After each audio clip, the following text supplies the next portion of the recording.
बहुत बहुत धन्यवाद सबका। सबसे पहले तो आप लोग समय निकाल कर आए हैं।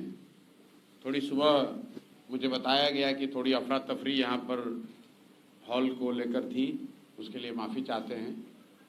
लेकिन जैसा कि आपको पता है कि बिहार बदलाव यात्रा के तहत पिछले 12-13 दिनों से हम लोग हर दिन कोशिश करते हैं कि 2 विधानसभा क्षेत्रों में जाएं और जन सुराज दल बनने के बाद जो संकल्प है बिहार में व्यवस्था परिवर्तन का, एक नए विकल्प के तौर पर जनता के सामने अपनी बात रखना और उनको इस बात के लिए प्रेरित करना कि आज से 50 वर्ष पहले जिस जेपी ने बिहार और देश में व्यवस्था परिवर्तन संपूर्ण क्रांति की बात कही, उनके नारे, उनके प्रयास, उनके आंदोलन से देश के कई हिस्सों में सत्ता और व्यवस्था उसमें परिवर्तन हुआ, लेकिन बिहार जहां था वही रह गया। 70 के दशक में भी बिहार देश का सबसे गरीब और पिछड़ा राज्य था और आज भी देश का सबसे गरीब, सबसे पिछड़ा, सबसे ज़्यादा अशिक्षित, सबसे ज़्यादा बेरोजगारी पलायन वाला राज्य बिहार ही है। तो अभी 5 महीनों में बिहार में चुनाव है और हम लोग के नज़रिए से बिहार की जनता के समक्ष एक निर्णायक क्षण है जब वो निर्णय ले सकते हैं कि पिछले 30-35 वर्षों से विकल्प के अभाव में गलत लोगों को, गलत दलों को जो वोट करते रहे हैं, भाजपा के डर से लालू जी को, लालू जी के डर से भाजपा नीतीश को, तो अब उनके सामने एक सशक्त और ईमानदार विकल्प है। वो उसको जांचें, परखें और अगर उचित लगे तो जन सुराज के साथियों को अपना वोट देकर उनको जिताएं। जन सुराज एकमात्र ऐसा दल है जहां मैंने मंच से ये कहा है, कैमरे पर कहा है कि अगर जन सुराज का उम्मीदवार अच्छा नहीं है तो हम लोग आपसे अपील करते हैं कि उसको वोट मत दीजिए। अगर जन सुराज का उम्मीदवार जो खड़ा है उससे बेहतर छवि का, उससे बेहतर चरित्र का कोई दूसरे दल का उम्मीदवार खड़ा है, उसको वोट दीजिए। लेकिन वोट उसे दीजिए, चाहे किसी भी दल का हो, वोट उसे दीजिए जो सही व्यक्ति है, जो बिहार और बिहार के समाज के लिए कुछ करने का जज्बा रखता है। कोई भी दल 243 सीट नहीं जीतेगा, लेकिन आप आज तक आपने नहीं सुना होगा कि कोई दल का मुखिया, कोई दल का नेता ये कह रहा हो कि हमारे दल का उम्मीदवार अगर खराब है तो उसको वोट मत दीजिए। जन सुराज में हम लोग कह रहे हैं कि हमारे दल से अगर गलती से किसी को, गलत आदमी को टिकट मिल जाए तो आप उसको बिल्कुल मत दीजिए, मत। अगर जो जन सुराज का उम्मीदवार खड़ा है उससे बेहतर छवि का, उससे बेहतर चरित्र का दूसरे दल से खड़ा है, आप उसको वोट दीजिए, क्योंकि हर हालत में बिहार जीतना चाहिए। जन सुराज जीते, दूसरा दल जीते, उससे मतलब नहीं है। बिहार जीतना चाहिए और बिहार तब जीतेगा जब 243 विधानसभा क्षेत्र में अच्छे लोग चुनकर आएंगे, सही लोग चुनकर आएंगे, तभी इस व्यवस्था में परिवर्तन हो पाएगा। इसी संकल्प को लेकर हम लोग चल रहे हैं। अब आपके जो सवाल हैं वो आप सवाल कर सकते हैं। चिराग पासवान ने विधानसभा में एंट्री ली, कैसे देखते हैं? भाई, मैंने इस पर पहले ही टिप्पणी की है। चिराग पासवान पहले से कैबिनेट में मंत्री हैं और आप लोग जो ये बता रहे हैं कि बिहार की राजनीति में एंट्री ली है, चिराग पासवान तो पिछले कई दशकों से वो, उनका दल, उनके पिताजी बिहार से ही तो राजनीति करते हैं, बिहार से ही चुने हुए सांसद हैं, बिहार से ही चुनकर गए हैं मंत्री हैं। तो इसमें उनका जो दल है वो भी बिहार में ही राजनीति करता है। इसमें नई बात कुछ नहीं है। विधानसभा लड़ने की जो बात है उसको सीरियसली लोग तब लेंगे जब आप मंत्रिपरिषद का पद छोड़ दीजिए, एमपी का पद रिजाइन करके लड़िए विधानसभा, तो निश्चित तौर पर उसका स्वागत है। लेकिन अगर बिहार की राजनीति में वो सक्रिय हो रहे हैं, विधानसभा का चुनाव लड़ रहे हैं, तो हमारा अपना व्यक्तिगत मत है, वो अच्छी बात है। नए युवा नेता हैं। बिहार को आने वाले वर्षों में अपने लिए नए नेतृत्व का चुनाव करना है, क्योंकि लालू, नीतीश, सुशील कुमार मोदी और रामविलास पासवान जी का दौर निकल गया। तो आने वाले 15, 20, 25 सालों में नया नेतृत्व चुनकर आएगा। उसमें चिराग जी अपनी अगर दावेदारी रखना चाहते हैं तो उनको रखना चाहिए, उसका स्वागत है, लोकतंत्र है, जनता को तय करने दीजिए। लेकिन दिल्ली और पटना दोनों जगह पैर रखकर आप राजनीति नहीं कर सकते हैं, ये उनको तय करना पड़ेगा। व्यक्तिगत तौर पर मैं इसका स्वागत करता हूं कि बिहार में चिराग आए और बिहार की यहाँ की राज्य की राजनीति में सक्रिय भागीदारी करें तो अच्छी बात है। प्रशांत जी, आप अभी बता रहे थे अपने प्रेस वार्ता में कि जो अच्छे कैंडिडेट हैं उसको आप वोट दें, हमारे पार्टी से हो या ना हो या फिर जिस पार्टी से हो उसको आप वोट दें। तो आप आंकड़ों के लिए जाने जाते हैं, आंकड़ों और तथ्यों को आप हमेशा प्रस्तुत करते हैं, तो आंकड़ों का खेल होता है विधानसभा में, तो उस आंकड़े को आप कैसे पार कर पाएंगे जब अगर दूसरे अच्छे कैंडिडेट को दूसरे पार्टी का वोट लोग कर देंगे तो फिर आपकी पार्टी कहां से सत्ता में आ पाएगी? हमारा लक्ष्य सत्ता में आना खाली नहीं है, ये आपका जो नजरिया है। सत्ता में जब अगर आप नहीं आएंगे तो फिर परिवर्तन किस प्रकार से? ठीक बात, बिल्कुल ठीक बात है। ये आपको ऐसा लगता है कि समाज में परिवर्तन के लिए सत्ता में आना जरूरी है। राजनीति का मतलब आपके लिए सिर्फ चुनाव है। इस देश में जितने बड़े लीडर हुए हैं, ज़्यादातर लीडर उसमें आज़ादी से पहले के लोग हैं। वो तो जीवन में कभी एमएलए एमपी बने नहीं, सत्ता में कभी आए नहीं, तो क्या समाज के परिवर्तन में, समाज को दिशा देने में, समाज का आवाज बनने में उनकी कोई भूमिका नहीं है? राजनीति जो है वो सिर्फ चुनाव नहीं है, चुनाव भी उसका एक बहुत महत्वपूर्ण पहलू है। बहुत मजबूती से चुनाव लड़ा जाएगा, चुनाव जीता भी जाएगा, लेकिन प्रशांत किशोर के लिए सिर्फ चुनाव लड़ना जीतना ही राजनीति नहीं है। जो पीछे छूट गए उन लोगों को सही रास्ता दिखाना, उनका हाथ पकड़ना भी राजनीति है। जिसकी आवाज दब गई उसकी आवाज बनना भी राजनीति है। समाज में जिसकी कोई मदद नहीं कर रहा है उसकी मदद के लिए खड़ा होना भी राजनीति है। राजनीति का मतलब सिर्फ ये नहीं है कि येन केन प्रकारेण किसी तरह चुनाव जीत लिया जाए। अगर वही होता तब तो वो काम हम 10 साल से कर ही रहे थे। येन केन किसी भी तरह चुनाव जीतना, ये काम तो हमने 10 बरस किया है और रोज मन से स्वीकार करते हैं कि वो करके लोगों को जिताकर ये अनुभव किया कि नहीं, सिर्फ सत्ता में लोगों को ला देने से, पार्टियों को, नेताओं को चुनाव जिता देने से समाज में व्यापक परिवर्तन नहीं हो सकता है। उस चीज से सीखें और सीखने के बाद जो अभी हम प्रयास कर रहे हैं उसका उद्देश्य ये नहीं है कि बस 10, 20, 25, 50, 100, 150 एमएलए जीत जाएं। मैं तो रोज कहता हूं कि भाई अगर एमएलए 150, 200 जीत भी जाए, जन स्वराज की सरकार बन भी जाए, तब भी बिहार नहीं सुधरेगा।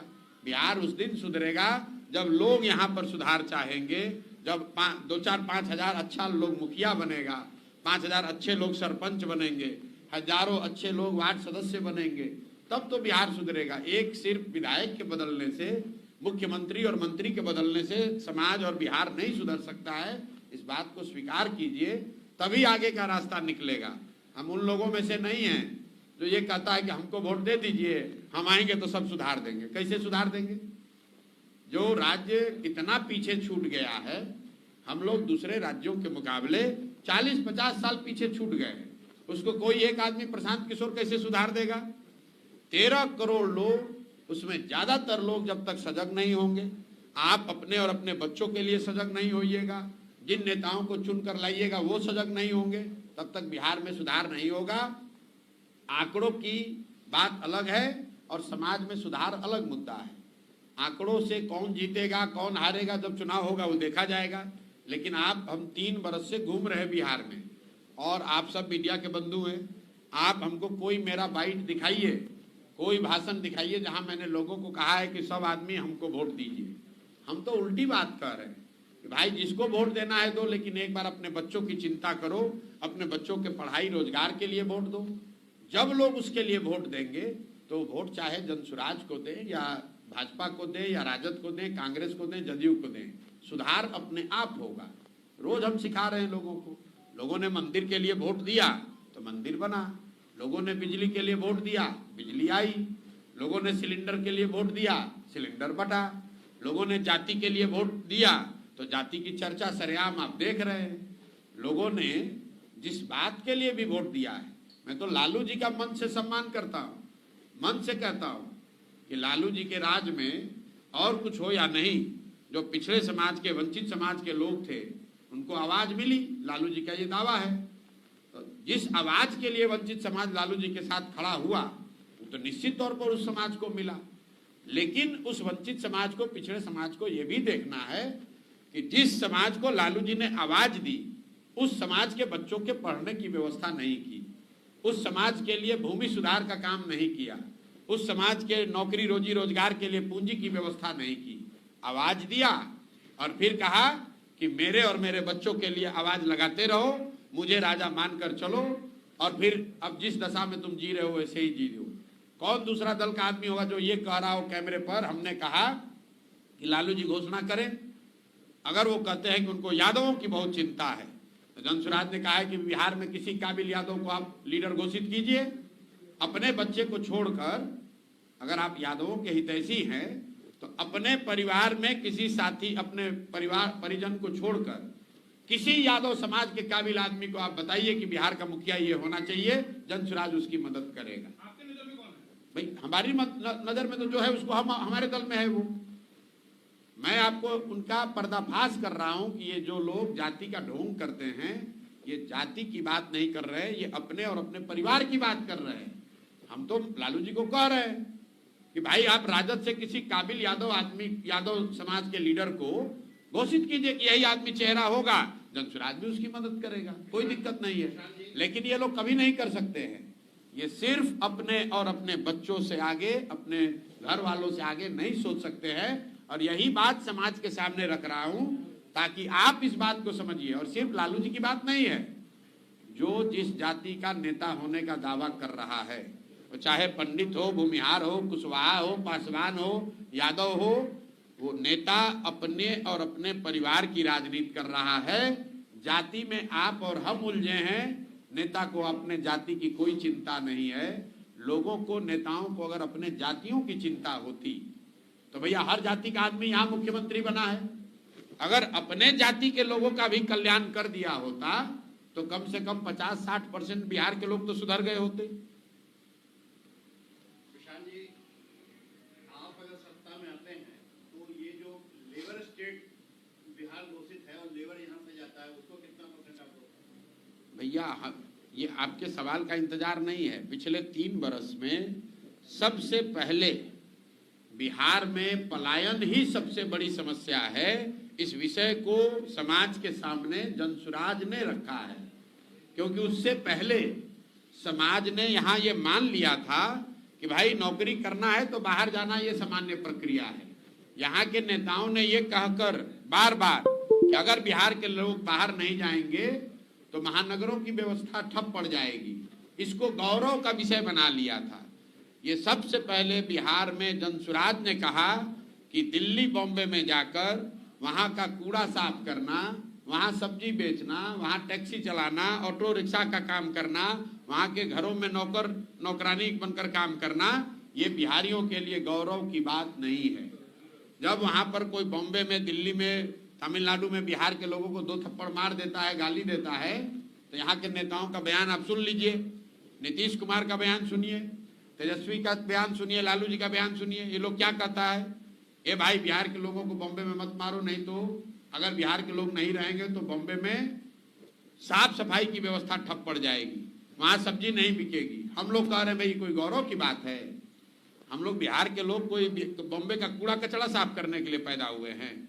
काम कोई खराब नहीं है, कूड़ा निकालने वाला काम भी सम्मान का काम है, लेकिन बाल बच्चों का पेट चलाने के लिए मजबूरी में लोग जाकर बॉम्बे, दिल्ली में अगर सब्जी बेच रहे हैं, अगर वहाँ ठेला लगा रहे हैं या वहाँ पर टैक्सी चला रहे हैं, तो ये बिहारियों के लिए गौरव की बात नहीं है। गौरव की बात तब होती जब हम लोग वो सब्जी बिहार में पैदा करते और यहाँ से रेफ्रिजरेटेड ट्रेन से वो सब्जी दिल्ली बॉम्बे जाता, तब हम लोग को यहाँ आमदनी भी होती, यहाँ रोजगार भी मिलता। और दिल्ली बॉम्बे में कोई बिहार के लोगों को अपमानित करता तो उसको हम लोग कहते हैं कि अगर बिहारी कह के अपमानित करोगे तो तुम्हारा दूध, तुम्हारा सब्जी, तुम्हारा सामान यहाँ से रोक देंगे, तब बिहार का सम्मान होता। आपने कहा कि बिहार को लेबर स्टेट बदलने से आपका प्लान क्या है? पहले आप ये समझिए कि लेबर स्टेट है क्यों। यहाँ पर तो आप लोग सब पत्रकार बंधु बैठे हैं, मोदी जी का बहुत बड़े बड़े यहाँ लोग फैन बैठे हुए हैं, लोग पत्रकार भी और समाज भी। आप ये समझिए कि पिछले 15 साल से जिस बिहार में जाति से ऊपर उठकर लोगों ने मोदी जी को वोट दिया है, मोदी जी ने आज तक बिहार में एक फैक्ट्री क्यों नहीं लगाया? बिहार देश में कौन सा ऐसा उद्योगपति है जिसको मोदी जी अगर कह दें कि भाई तुमको छपरा में चीनी मिल लगाना है, गोपालगंज में, और वो न लगाए, ऐसा किसका हिम्मत है? मोदी जी ऐसा क्यों नहीं कहते हैं? मनमोहन सिंह जी ने कभी ऐसा क्यों नहीं कहा? इसलिए नहीं कहा कि आपने ठीक कहा कि बिहार सरकार, दिल्ली सरकार और दिल्ली में बैठे लोगों के लिए, देश में लोगों के लिए लेबर का सप्लायर है। और अगर बिहार में फैक्ट्री लग जाएगी तो गुजरात में 10-12 हजार रुपया में 10 घंटा काम करने के लिए, पंजाब में खेत काटने के लिए 10 हजार रुपया में लेबर आएगा कहां से? इसीलिए यहां पर सरकार, दिल्ली में कोई भी रहे, वो बिहार में फैक्ट्री नहीं लगाते हैं। क्योंकि अगर यहां से मजदूरों का सप्लाई रुक गया तो कितने देश के हिस्सों में फैक्ट्रियों का जो लेबर कॉस्ट है वो बढ़ जाएगा। फैक्ट्री बंद नहीं होगी। ये मत समझिए कि गुजरात में लेबर नहीं है या तमिलनाडु में लेबर नहीं है। अरे भाई, तमिलनाडु में भी तो लेबर है, लेकिन तमिलनाडु की फैक्ट्रियों में, कोयम्बटूर में जो तमिल लेबर है वो 25,000 रुपया लेता है, और बिहार का गरीब बच्चा जाता है वो 12,000 14,000 में काम करता है। इसीलिए तो आप देख रहे हैं कि तिरुपुर में, कोयम्बटूर में, सूरत में लाखों बच्चे बिहार के काम कर रहे हैं। क्यों कर रहे हैं? क्योंकि इतने कम पैसे पर काम करने वाला दूसरा कोई नहीं है। और ये लेबर के लिए नहीं है। मान लीजिए कि गेहूं पंजाब में होता है तो सरकार क्या चाहेगी कि गेहूं का उत्पादन पंजाब में बंद हो जाए? नहीं चाहेगी, क्योंकि उससे देश में संकट हो जाएगा, गेहूं कम हो जाएगा। एक दौर था जब पूरे देश में गेहूं अगर चाहिए तो आपको पंजाब से गेहूं लेना है। तो वैसे ही एक दौर बन गया है कि पूरे देश में अगर लेबर रेट को दबा के रखना है, कम पैसे में लेबर चाहिए, तो बिहार को इसी दशा में रखो ताकि लाखों बच्चे 10-12 हजार में लेबर के लिए तौर पर काम करें। इस बात को आप लोग गंभीरता से समझिए। कश्मीर में टनल बनता है, आप सुनते हैं आतंकवादी घटना हुई, मजदूर मारे गए, उसमें ज्यादातर बिहार के हैं। ऐसा कैसे? कश्मीर कहां, बिहार कहां?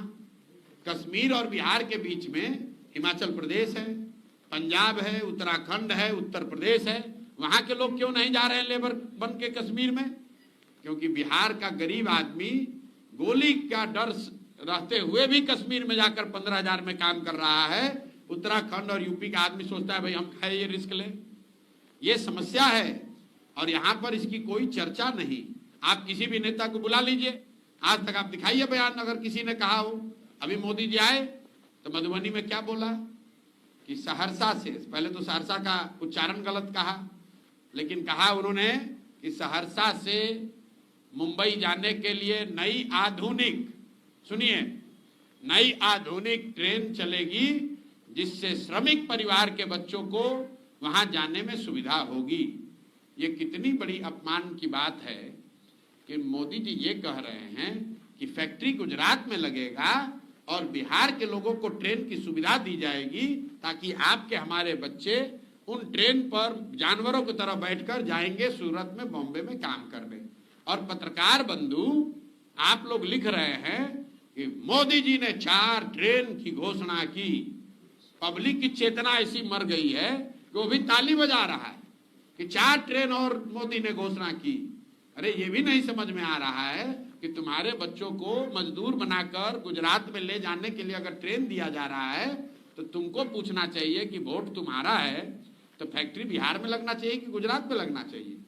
अंग्रेज भी तो आकर यहाँ से हम लोग के पूर्वजों को मॉरिशस और फिजी ले गए थे, ट्रेन से ले गए थे, जहाज से ले गए थे, तो क्या वो आपका भला करने के लिए ले गए थे? मोदी जी अगर गुजरात में आप जितने लोग हैं आपको हम चुनौती दे रहे हैं, आप मोदी जी का एक भाषण हमको दिखाइए गुजरात में जहां उन्होंने ये कहा हो कि भाई एक नया ट्रेन गुजरात से खुलेगी जिसमें गुजरात के श्रमिक परिवार के लोग कोयम्बटूर और बॉम्बे जाकर मजदूरी करेंगे, काम करेंगे। मोदी जी ये कह सकते हैं? अगर कहेंगे तो गुजरात में एक वोट नहीं मिलेगा। लेकिन बिहार में आकर कह रहे हैं कि श्रमिक परिवार के लिए स्पेशल ट्रेन चलेगा। भाई हम लोग को ऐसा ट्रेन नहीं चाहिए।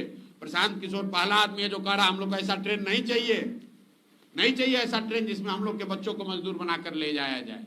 हम लोग ट्रेन और स्टॉपेज के चक्कर में पड़ के अपना जीवन बर्बाद कर दिए। यहाँ नेता यही कहता है कि भैया ट्रेन के नेताजी काम क्या किए हैं, तो ट्रेन का स्टॉपेज 2 मिनट करवा दिए। यही काम है उनका, यही योगदान है समाज में कि भैया पहले गाड़ी हफ्ता में 2 दिन चलता था, अब 3 दिन चलने लगा। इसी में लोग 5 वर्ष वोट दे रहा है। इसका हम लोग विरोध करते हैं।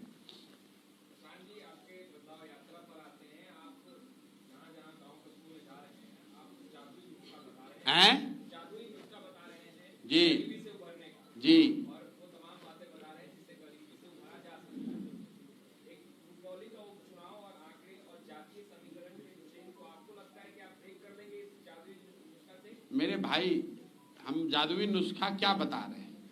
दुनिया में जितने भी विद्वान लोग हुए हैं, ये प्रशांत किशोर का जादू नहीं है। आप लोग सब पढ़े लिखे व्यक्ति हैं। आप दुनिया भर के अर्थशास्त्रियों को, समाजविदों को पढ़िए, देखिए, समझिए। गरीबी से निकलने के 3 ही रास्ते हैं। किसी भी समाज, किसी भी व्यक्ति, परिवार के पास गरीबी से निकलने का 3 ही रास्ता है। पहला रास्ता है पढ़ाई। या तो आप पढ़ लिख कर नौकरी रोजी रोजगार कर लीजिए तो आपकी गरीबी खत्म हो सकती है। दूसरा रास्ता है जमीन। अगर आपके पढ़े लिखे नहीं है, आपके पास खेती योग्य बढ़िया जमीन हो, तो आप खेती कृषि के कार्य को करके भी आगे बढ़ सकते हैं। और तीसरा रास्ता है पूंजी, पैसा, जिसके जरिए आप छोटा मोटा रोजी रोजगार, दुकान, व्यापार कर सकते हैं। चौथा रास्ता तो कोई है नहीं। तो जो जादू की आप बात कर रहे हैं, तो गांव देहात में वही जादू हम लोगों को दिखा रहे हैं कि ये 3 ही रास्ता है गरीबी से निकलने के लिए। और जब तुम वोट देते हो तो इस तीनों चीज का बात करते ही नहीं हो। वोट दे देते हो 5 किलो अनाज पर, वोट दे दिया नाली गली पर, वोट दे दिया मंदिर मस्जिद पर, वोट दे दिया सड़क पर। तो भाई, सड़क बनने से आपकी गरीबी दूर कैसे होगी? नाली गली, अरे सुनिए ना जातीय समीकरण की बात। जो हमारी सभा में लोग आ रहे हैं, अगर आप उस यात्रा के हिस्सा है तो उस सभा में किसी एक जाति विशेष के लोग आए हो तो आप हमको बता दीजिए। हम कोई जाति सूचक बात कहते हो तो वो बता दीजिए। या कोई सभा में खड़ा होकर कहा हो कि भाई प्रशांत जी आप अपनी जाति बताइए, तब आपका बात सुनेंगे, तो वो बता दीजिए। भाई, बिहार में मेरी अपनी समझ ये है कि 60% से ज्यादा लोग बदलाव चाहते हैं। वो चाहे किसी जाति के हों, किसी धर्म के हों, किसी दल के हों, लोग बदलाव चाहते हैं। इसका मतलब ये नहीं है कि हर आदमी जनसुराज को चाहता है। ये संभव है कि आप जनसुराज नहीं चाहते हैं, लेकिन बदलाव हर व्यक्ति चाहता है। बिहार की जो आज स्थिति है, जो भ्रष्टाचार है, इसमें बदलाव हो, ये हर व्यक्ति चाहता है। बिहार में बच्चों के लिए शिक्षा, रोजगार हो, ये हर व्यक्ति चाहता है। यही हम लोग बात कर रहे हैं कि बदलाव होना चाहिए। जो अच्छा लगे उसको चुनो, लेकिन बदलो। अभी जो व्यवस्था है इसको बदलो, और लोग उसके लिए तैयार हैं। मेडिकल व्यवस्था पे आपका क्या कहना है? क्योंकि चिकित्सीय कुव्यवस्था के कारण हजारों लोग बेमौत मर रहे हैं रोज बिहार में। बिहार एक गरीब राज्य है, यहाँ चिकित्सीय सुविधाएं उपलब्ध भी नहीं। देखिए, पदयात्रा के दौरान भी मैंने इस बात की खूब चर्चा की है कि बिहार की जो चिकित्सा की व्यवस्था है, कुछ शहरों को छोड़ दें तो ये पूरी व्यवस्था ग्रामीण चिकित्सकों के कंधों पर चल रही है। मैं 2 साल पैदल चला और मुझे किसी भी गांव में पंचायत में ऐसा सब सेंटर या पीएचसी या रेफरल हॉस्पिटल नहीं मिला जहां लोगों की भीड़ लगी हो, लोगों का इलाज हो रहा हो, दवा बट रहा हो। आज तक ऐसा कोई जगह दिखा ही नहीं। तो उस पर मैं क्या टीका टिप्पणी करूं? कुछ हो तो कहे कि अच्छा है कि खराब है। अरे भाई देखिए, एम्स और पीएमसीएच की हालत क्या है ये आप देख लीजिए कि 4 दिन पहले समाज को शर्मसार करने वाली, निर्भया से भी ज्यादा भयावह घटना बिहार में हुई। वो बच्ची मुजफ्फरपुर में एनएमसीएच में 4 दिन तक उसका इलाज होता रहा। वहां जब वो स्थिति बिगड़ गई तो उसको पटना भेजा गया। और जो मीडिया के साथी या समाज में जो चर्चा चल रही है, लोग बता रहे हैं कि 7 से 8 घंटे तक पीएमसीएच के बाहर वो महिला उस कंपाउंड में बच्ची एम्बुलेंस में तड़पती रही, उसको एडमिशन नहीं मिला। और बिहार के हम सारे लोग, यहाँ के नेता, यहाँ के अधिकारी, हम लोग को इस ग्लानि होनी चाहिए, शर्म होना चाहिए। इनके आंख में कोई लज्जा नहीं है, शर्म नहीं है। और इस घटना से पहले मैंने यहाँ के स्वास्थ्य मंत्री के लिए सिवान में क्या कहा था कि भाई, कोविड के समय हम लोगों ने देखा है कि बिहार में इस आदमी के स्वास्थ्य मंत्री रहते हुए क्या कुव्यवस्था हुई थी, लेकिन वही आदमी फिर स्वास्थ्य मंत्री है और इतना बड़बोला है कि कह रहा है कि अभी बिहार में मंगल काल चल रहा है। आप बताइए कि भैया, अगर बिहार में मंगल काल चल रहा है तो इससे बड़ा अमंगल का काल क्या होगा? भाई, बिहार में मंगल काल चल रहा है उन चंद नेताओं के लिए जो नीतीश कुमार के इर्द गिर्द बैठकर समाज का खून चूस रहे हैं, समाज से पैसे उगा रहे हैं। देश में अमृतकाल चल रहा है, लेकिन वो मोदी जी के लिए चल रहा है। जिस बिहार में 100 में 80 लोग दिन में 100 रुपया नहीं कमा रहे हैं, जिस बिहार में 50 लाख से ज्यादा बच्चे अपना घर परिवार छोड़कर रोजी रोजगार करने के लिए बाहर गए हैं, उसको अगर आप मंगल काल कहते हो तो ये आपकी सोच और आपके चरित्र को दिखाता है। इस आदमी को पद पर रहने का 1 मिनट भी अधिकार नहीं है। गए हैं तो गए, मतलब किसी नाबालिग बच्ची के साथ इस तरह से विभत्स रेप हो, उसका गला काट दिया जाए, उसका जीभ काट दिया जाए, वो बच्ची खेत से रेंगते हुए बाहर निकली है अपने किसी भी तरीके से, उसको 4 दिन तक ना वहां मुजफ्फरपुर के मेडिकल कॉलेज में रखा गया, उसको सही चिकित्सकीय सुविधा नहीं मिली, उस बच्ची का फादर नहीं है, एक ही माँ की वो बच्ची है, 2 उसके और बच्चे हैं, उसके 2 छोटे भाई हैं।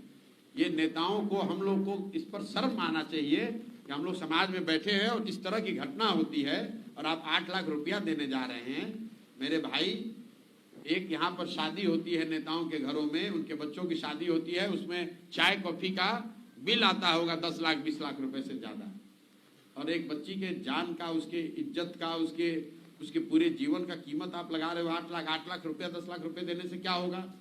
मैं जान रहा हूं कि वो गरीब माँ होगी बेचारी, उसका मुंह दबा दिया जाएगा, उसको ये समझा दिया जाएगा कि भाई चलिए जो हुआ सो हुआ, जो चला गया वो तो नहीं लौटेगा, पैसा ले लो, इससे तुम्हारे 2 बच्चों का भला हो जाएगा। शायद मजबूरी में अपने बच्चों के भले के लिए वो माँ मान भी जाए, लेकिन आप और हम लोग तो समाज में हैं और इस आदमी को शर्म नहीं आता है। मुख्यमंत्री ने अभी तक एक उस पर बयान नहीं दिया। कार्रवाई के नाम पर क्या हुआ, पीएमसीएच के सुपरिटेंडेंट को ट्रांसफर किया गया है। जरा सुनिए, पीएमसीएच के सुपरिटेंडेंट कौन है? यह आदमी पहले से रिटायर्ड है, इसको 2 बार एक्सटेंशन दिया गया है। हमको लोगों ने बताया, हमारी जानकारी नहीं है, लेकिन लोगों ने बताया कि जो पीएमसीएच के सुपरिटेंडेंट हैं, जिनको हटाया गया है, उनको 2 बार एक्सटेंशन दिया गया है। रिटायरमेंट के बाद उनको नौकरी में सेवा विस्तार दिया गया है। तो जो सेवा विस्तार दिया है उसका गर्दन क्यों नहीं पकड़ा जाना चाहिए? भाई, आप रिटायर आदमी को बिहार के सबसे बड़े हॉस्पिटल में सुपरिटेंडेंट बनाए हो और अगर उसको दोषी ठहरा रहे हो तो किसने वहां बैठाया था, उसका भी तो गला पकड़ो। तो बिहार में स्वास्थ्य मंत्री जो बनता है वो सबसे पहले सूची बनाता है कि कौन डॉक्टर का प्रैक्टिस कितना चल रहा है, और उस डॉक्टर का इतना दूर ट्रांसफर करता है कि हर 6 महीना पर जाकर उसको 5 लाख 10 लाख रुपया वो डॉक्टर साहब दें।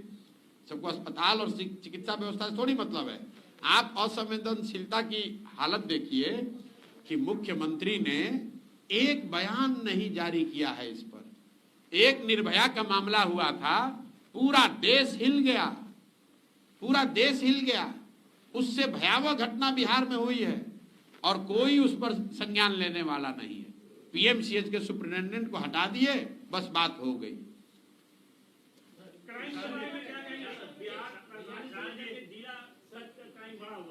एक सवाल है, नीतीश सरकार के जो अफसर हैं वो बेलगाम है, इनका सामना आपसे कल्याण निगम में हो चुका है। हमारा बेलगाम अफसर सही है भाई, हमसे क्या सामना करेंगे? हमारे आपने अगर सामना देखा ही होगा, प्रशांत किशोर उनके अफसर से डरने वाले, नीतीश कुमार से डरने वाले नहीं, तो नीतीश कुमार के अफसर से हम डरेंगे? देखिए, बात यह है कि जब जिस सरकार का मुखिया शारीरिक और मानसिक तौर पर उस पद के लिए फिट नहीं है तो यही होगा। मान लीजिए कि आप सेना में लड़ने गए हैं और आप फिजिकली फिट नहीं हो, तो आप लड़ पाएंगे? बिहार के मुख्यमंत्री के तौर पर नीतीश कुमार शारीरिक और मानसिक तौर पर फिट नहीं है उस पद पर रहने के लिए, और ये बात हम डंके की चोट पर कह रहे हैं, कैमरे पर दावा कर रहे हैं कि अगर है दम तो मेडिकल सर्टिफिकेट जारी कर दीजिए। लोग, हम कोई किसी पर इल्जाम लगाते हैं तो कहता है कोर्ट में ले जाएंगे। हम नीतीश कुमार में दम है तो हमको कोर्ट में ले चले कि वो मानसिक तौर पर स्वस्थ है। हम कह रहे हैं कि मानसिक तौर पर ये आदमी स्वस्थ नहीं है, गंभीर बीमारी इनको है, और अगर हम गलत बोल रहे हैं तो हमको कोर्ट में ले चलिए, मानहानि कीजिए, हम पर केस कीजिए। नीतीश कुमार गंभीर मानसिक बीमारी से जूझ रहे हैं, वो मुख्यमंत्री पद पर रहने के स्थिति में नहीं है।